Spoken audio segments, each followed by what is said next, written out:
Back again. Another episode of A Muslim and an Atheist Breaks Bread. What are you saying, Pops? I'm good, man. I'm good. Today, we're going to do Monk Explains the Bhagawad Gita in 7 minutes. Now, I have been told that, well, we've learned and we've seen about the Bhagavad Gita, and it's like the longest poem that explains the gods. Now, I've been told that you really have to read this, so I have ordered it, but again, that's just going to be a translation, so it's not even really going to be the real thing. But we'll see what it's saying in 7 minutes. Just want to shout out to the young sound engineer, Elijah, who's come down, prompting us, and he's actually producing this podcast for us. He's got his own brand, so he's a young entrepreneur. And you're going to see a lot more from my man as well coming down. And shout out to young Caleb, who will be coming back soon. You ready? Have you read the Bhagawad Gita? Yes. Okay. Like, what's in that book? Why do people say that? You open any page of it and you'll get your answer. Why do people say things like that? Sure. I think the first thing to know is let's remove the religion aspect from the Bhagavad Gita totally. Bhagavad Gita is not a religious book.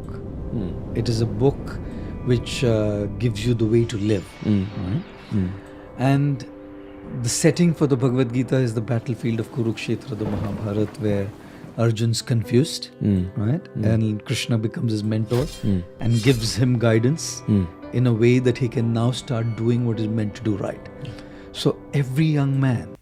Also, from the video we did on Krishna, what I was getting, because I always thought Brahman was like the ultimate, like, God, and like the State. universe.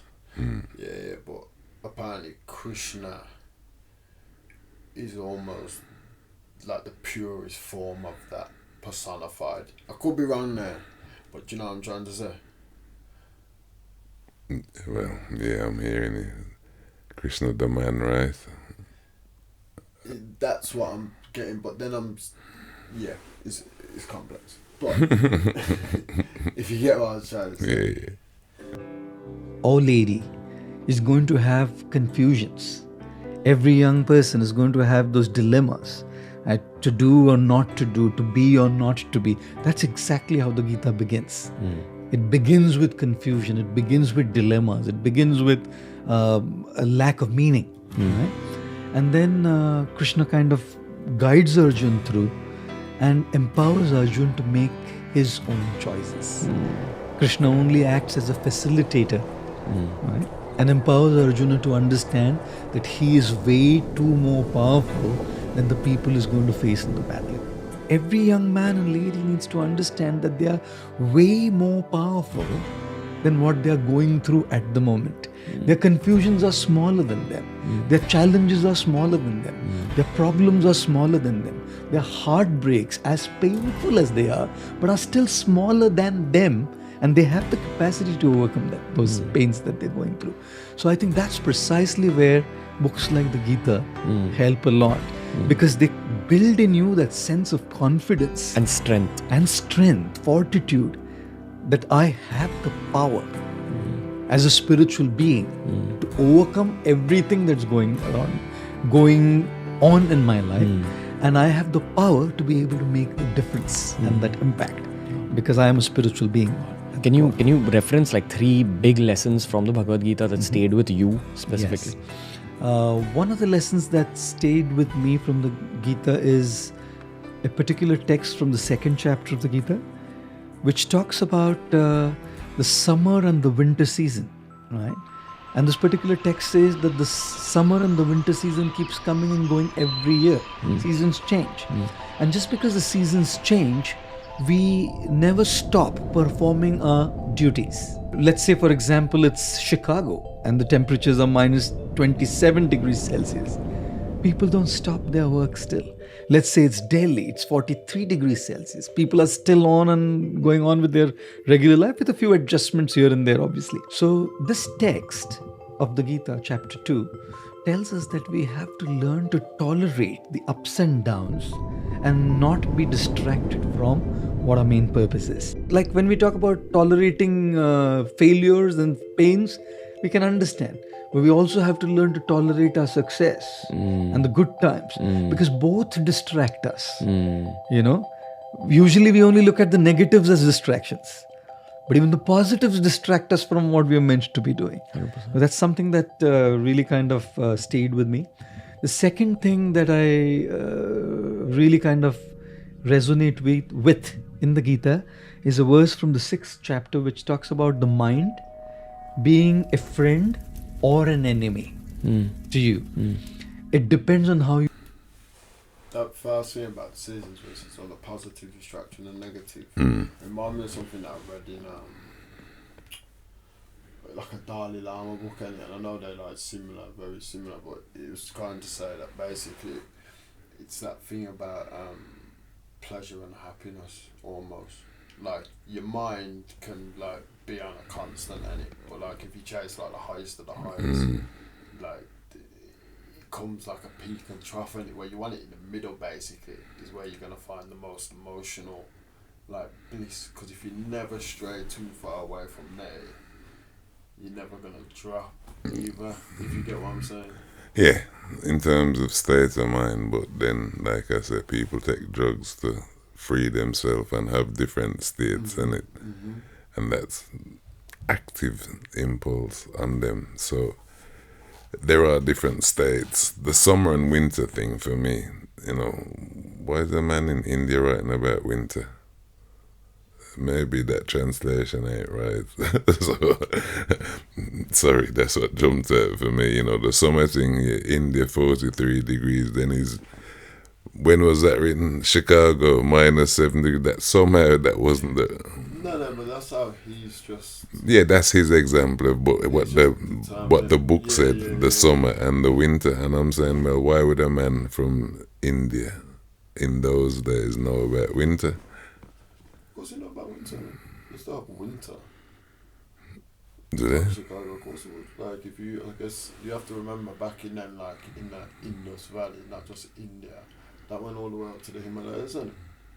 So they had winter, that's snow, they have cold. Not in New Delhi, but I'm gonna guess and assume that in the Bhagawad Gita, that don't. He's word enough that wasn't the same as what your man's just told the story as. He was just trying to use it as like an analogy. Yeah, an analogy, and to say like, in the difference. Yeah, they forget the analogy. Just the words from the book. Like I said, summer and winter. Now those, I don't know, summer and winter, all them seasons years ago when that was written. Well, you don't think that's seasons then? Seasons, but the Indian season's the same as the Great British season. I don't believe so. No. I don't know. Let me say. No. They're probably not. They wouldn't be the same, but we'd still have winter, I'm sure. Like if you was in like... Yeah, well, you's alright, and that's what I say. You throw in a word, there's a reason for it. But winter? Okay. Alright, let's move on. You deal with the mind. Okay. Right? If you befriend your mind, the mind will become your friend and will empower you to do what you want to do. But if you don't deal with it rightly, then the mind will become your enemy and will lead to your downfall. I'll give you an example.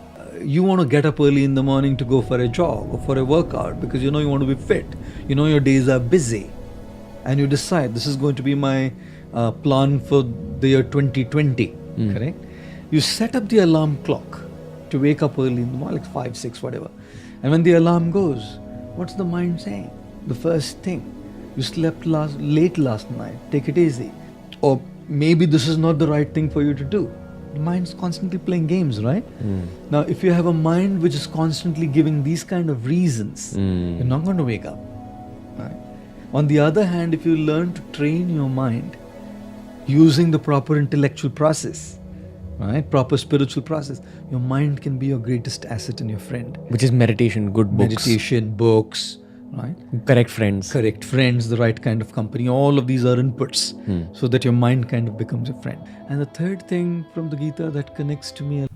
So he's leaving money out there. Now, money, doesn't matter what time you wake up, when you get a job, when you get your wages, it incentivizes you to get up and get out of bed.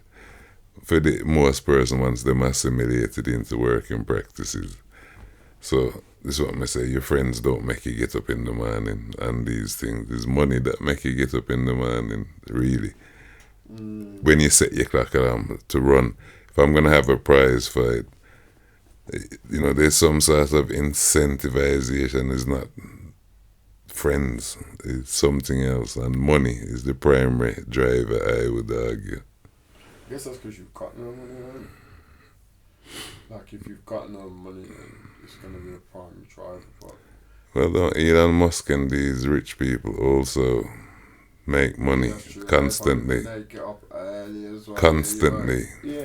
You understand? It's I not guess it's like a purpose for you. having money or not having money is not really the issue. It's trying to make more money, which is the driver. But is he not saying that, like, in context of trying to live, it's like how you're trying to live your life? And so if he's trying to say, like, if you're trying to live your life, like, purposefully, then money isn't going to be your biggest driver. So he's saying that your mind then is becoming your enemy. Like, if you're trying to live your life purposefully, then you're trying to free yourself from those negative things. Where he's not saying that money doesn't get people up. He's just saying that that isn't really going to make you achieve your goals. If your goals is money, then that's what it is. But if your goals is just purpose. Well, he never mentioned money. I mentioned money, so Yeah, but what I'm just saying using is, that as an like a incentive, place where- you know, his argument again, like I said, is waking up positively and not waking up positively. Mind working for you, mind working against you. I agree with And that. I'm saying, but the action that he chose in terms of waking up, people wake up to go to work. They go out their way to wake up to go to work. So the incentive is getting that money at the end of the month. Yeah. You get me? But ultimately, isn't the money just the means to the happiness? Isn't that just like one more step? Because ultimately they want to go to work because they don't want to be in the shit, basically, for want of a better word. So ultimately, still the reason why they're getting up is so they can have a happy life. And it's not actually the money that they're getting up for. It's the not, like, being able to pay your bills, which is going to cause them to be depressed, is the reason why they're getting up. Isn't it? Someone said it before, and it, like, when you realise that money isn't the wealth, isn't actually the wealth in itself. It's the means. Yeah. To true wealth. But yeah, anyway, let's keep. Connects to me a lot is, how do we start looking at the presence of divinity everywhere in every aspect? We don't have to necessarily go to a place of worship to look at the presence of divinity. You can look at the presence of divinity in nature. You can look at the presence of divinity in other people. You can start looking at the splendor of the creator or the creation. Or you can start looking at the splendor of the creator in the creation. You know, which is precisely why this is something that I usually tell people is, when you look at somebody who's better than you, you know, and especially if they are in the same field, usually there is insecurity. There's insecurity that this guy is doing better than me in what I am doing. Or there is envy, jealousy. Sometimes it goes to the extent of sabotaging that other person's work as well. You know, and it has happened in the world. It happens all the time. So when you start looking at divinity in creation, you start looking at how divinity has empowered somebody to do something in a special way. That person has been gifted by higher powers, right? And to sabotage that person's work, or to be envious about that person, or to feel insecure, means actually insulting somebody who's given that gift to him. You know? But if I look at that person and derive inspiration from that person, I can seek that inspiration to follow my aspiration.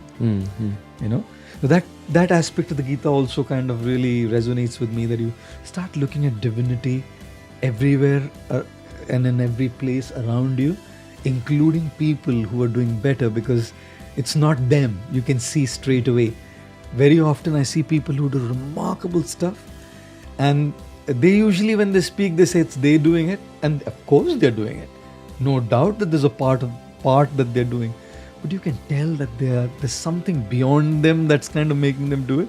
Whether it's acting, speaking, singing, something. There's an element which is not necessarily effort, not their effort. You know? X factor. X factor. And when you start appreciating that X factor as divinity, oh, that's something that really kind of connects to me as well.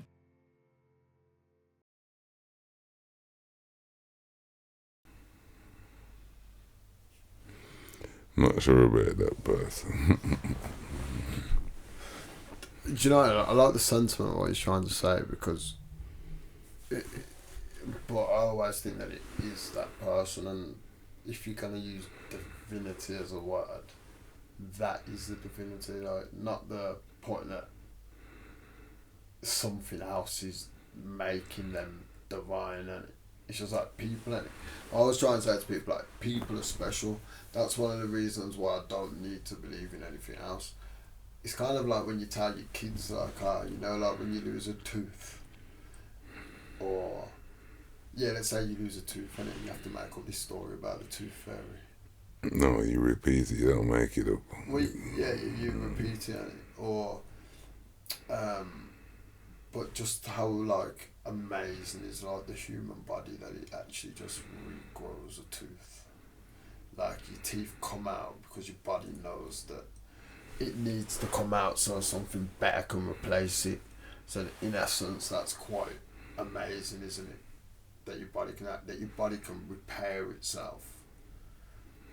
Like, if you're talking about divinity, that's amazing in itself. So you don't need to have, like, these kind of stories. So that's where I would disagree with him on that. Well, that's what I'm saying. Like I said, in terms of, if him saying, you know, people gifted special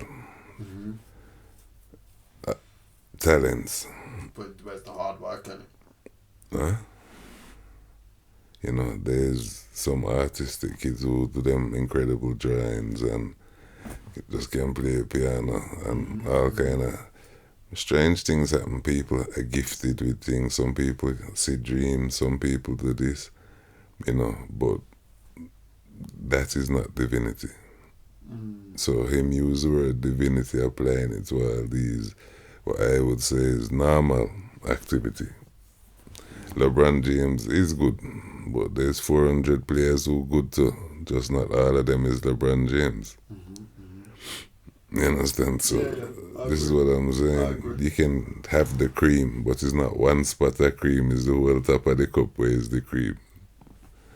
So the word divine, to me, he's speaking about divinity, but then he's applying it to man, which is all right within the context of his thinking. And he didn't apply it, it's the film editor, because they're showing that imagery while he's talking. He didn't at no point attributed it to any sport or genre or anything.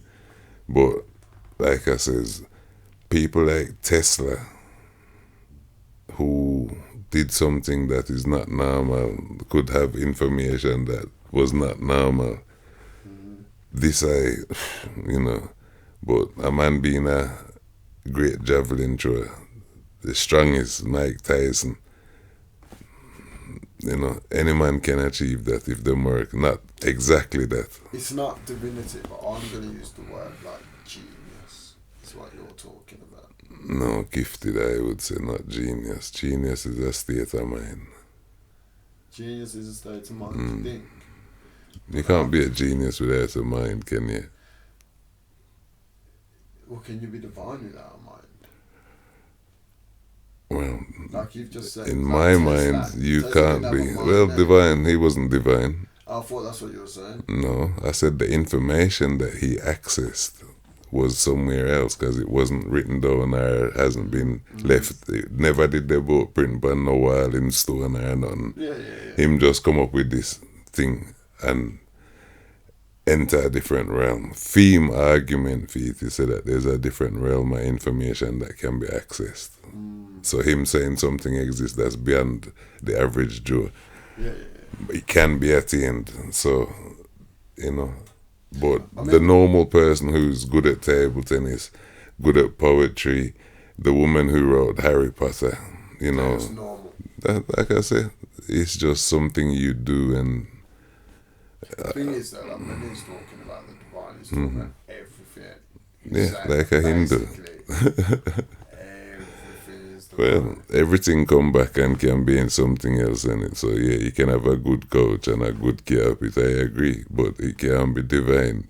And him basically saying that in it, using the word I took divine it for differently. good. Do you know, like, when you remember when Jesus, you know, like they say you've got the what is it,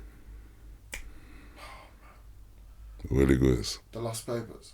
What last papers? You know what I'm talking about? That they found in Yeah, this what Dead they Sea call it? Scrolls. The Dead Sea Scrolls, yeah, and that's meant to have some of Jesus' original writing there. So this is Well, it's got theory. books in there like Enoch and other books. yeah, it's a theory, and in that stone it's saying that like God is everywhere, and so he's saying like apparently, again I don't know. This is Well, God is everywhere. But yeah, but that's what I took it as. He meant it as in trying to say that it's kind of like when they were saying that, you know, you don't need.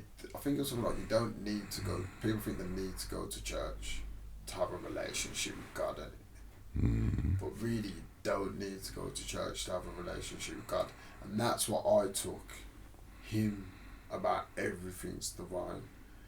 That kind of same context. But yeah, anyway, that was Monk Explains Bhagavad Gita. What is it? Bhagawad Gita in 7 minutes. We out. Peace.